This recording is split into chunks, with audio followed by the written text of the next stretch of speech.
Zoom out, Wow, you can see man. that's the map. But if you get down to the right, you can see what's going on those mesas. Well, you got a wall there, and then you've got pyramids being built right on top of the cut mesas, and they're all in a row like tree stumps from a forest.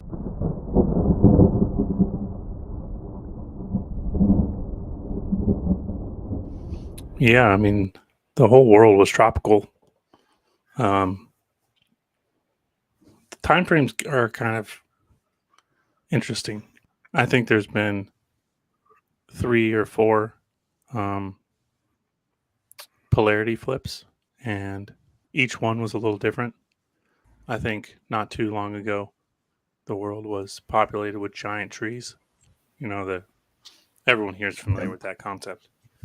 And just like in a modern day rainforest of today, yeah, the trees create a canopy. And, the vapor canopy hypothesis has been around. And I hate using the word hypothesis because there's quite a few well written books from the late 1800s, early 1900s about the vapor canopy, showing it was more of a fact. And I think it was very much related to the giant trees.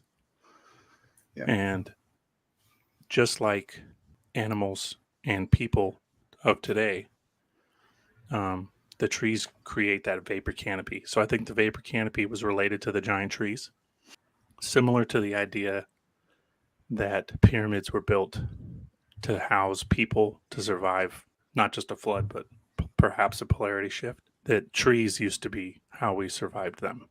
Still to this day, especially in Florida, shout out over Florida, cypress trees are hollow. About a third of the tree is hollow.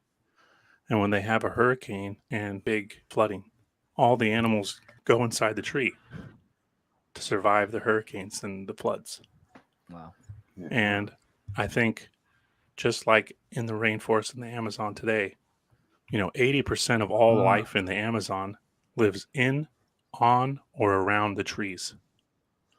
And just like the movie Avatar, I've said on Old World Florida with Longo that I think that movie was about as real of a past Earth experience as we've had, and that we were living in and amongst the trees.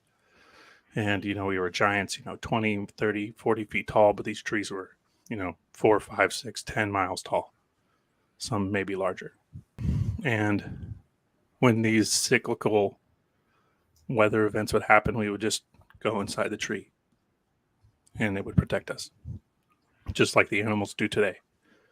Major part of George Lucas's story, of course, of the Wookiees. They are the wild men from the Renaissance paintings, right? We've shown the wild men Renaissance paintings where they're covered in fur, right? They're tall giants that are covered in fur. If you haven't figured out, Chewbacca is what he is. And then he lives on Kashyyyk, which I can't spell. Oh, it's got 3 Y's. Sorry about that. Kashyyyk is a giant redwood planet with vapor canopy where everyone lives in the trees. It's kind of like the Ewok village, but way bigger. Mm-hmm. And that gets destroyed by the Empire. And this is, because George Lucas covered his originally Starwalker was a Mayan astrology symbol as well. Maybe do you want to show some of what is it, Hell's Peak or no, the stumps of what the big trees would be, like the remnants of them. This is a pretty great representation of what I was just saying here. That's crazy. I haven't even noticed that yet. Oh my gosh, I feel it. And this could just as easily be Cairo. It's hard to see, but if you look on the right side here, this is a drawing of Cairo from the 1500s. And if you look at on the right side here, this would be the quote unquote Giza Plateau. And you can see all the pyramids are built on top of what look like old tree stumps. Oh. And this is I think they built pyramids on top of tree stumps. Wow. Okay. That's fascinating. Graham Hancock has talked about how the Giza Plateau is so laser perfectly flat that it would take some kind of device cutting it down. But that's the same thing you see with these mesas all over the world. Here, I got a larger version of that picture. Let me throw for a second because it's kind of interesting. If you Zoom out, Wow, you can see man. that's the map. But if you get down to the right, you can see what's going on those mesas. Well, you got a wall there, and then you've got pyramids being built right on top of the cut mesas, and they're all in a row like tree stumps from a forest. And then there's Mhm. all this No going on. way.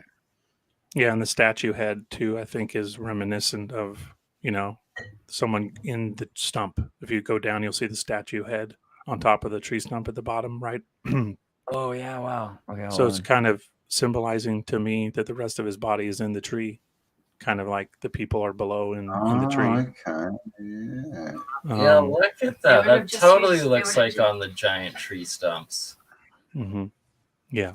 And This like I is was saying, that the animals retreat into the trees during storms and floods. retreat. That's very nice, isn't Mhm. And it? this is one of my long threads about that I hypothesized Noah built the pyramids on top of ancient tree stumps Starmade before- Productions. Yes, this is live. Thank you for asking. before they were all chopped down. Sounds This is so- an article sounds so- from the 1880s. This author is talking about that the Great Pyramids are the real Noah's Ark, and that they were all structures designed as entrances and exits for underground labyrinths that people lived in during the floods. Of course. And he provides a lot of really good evidence about all the pyramids on the plateaus have salt to up to a certain level. And I'll show you another. So yeah, I have tons of, endless pyramids. This is really fascinating because we remember we were talking about Krakatoa and the lighthouse and surviving in a tower that might have been maybe an ancient tower now. I mean, at the time, I thought it was like a silly story that he could live in a tower covered by a tsunami, but that's kind of what all these reset stories are about. Yeah, and when you think of like magic, and a sorcerer would use a tree, just like an antenna. Mhm. And I think the Tower of Babel was a tree. Or built on it, at least. Look at that. Right? Yeah. So this Yeah. is a picture from a railroad map in 1844. So 1844, and this is a pyramid in a lake. By the way, in they've California. removed the pyramid from Pyramid Lake. If you go there now, you won't find the pyramid, but you will find yourself about 10 minutes or 20 from Burning Man. And people go swimming in Pyramid Lake say that you can go through a portal and end up on the other side of Tahoe and a few other lakes. Not So necessarily here's what's portal. fascinating. This is actually not Pyramid Lake. Oh, really? Really, yeah, I dug into this and I actually found it. Here it is right here. This is in Pyramid Lake, Nevada. Oh. So Nevada was a territory. It didn't exist in 1844. So Upper California became Nevada. So here it is. Right. Can you And go click on that? It's been absolutely melted. Wow. Um, That is insane. I've seen that one before, right? Like that pyramid Is that in one right? Nevada. Is that correct. And I here's- believe there's a Sphinx close by it too. There's all kinds of crazy stuff here at this lake. And when they were first exploring it in the late 1840s, they talked about how the whole area was surrounded. It looked like a giant city, and there was what looked like cement on all these different structures. Hopefully I can find. I have another great article about this that describes or reaffirms what I was saying about the pyramids being survival. So here's the original map that has the excerpt here on the right hand side, the pyramid. I'm not seeing it, but it talks about how there was a giant inland sea, and this pyramid would have been the very center of that inland sea, with 100 feet of it sticking out. So if you study the Benben stone, it basically is the capstone of a pyramid, and it's a lodestone. And so the Benben stone, again, you have the reset symbology. You have Noah's Ark, right? Ark of the Covenant, magnetism, reset. And you have the people going below ground to survive a cataclysm. Kind of sums it all up. So you have this and a lake. changing water level too. I mean, look at the height of this where they're standing and the mountains behind it compared to the photo you have.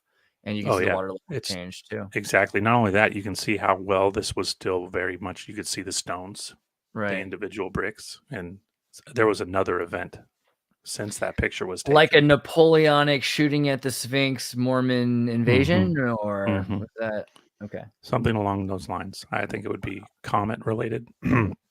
Interesting. But yeah. So yeah, this area is hugely military, deep Right. underground bases. So this, just like there were articles in the 1800s about miles and miles and miles and miles of tunnels under the Giza Plateau.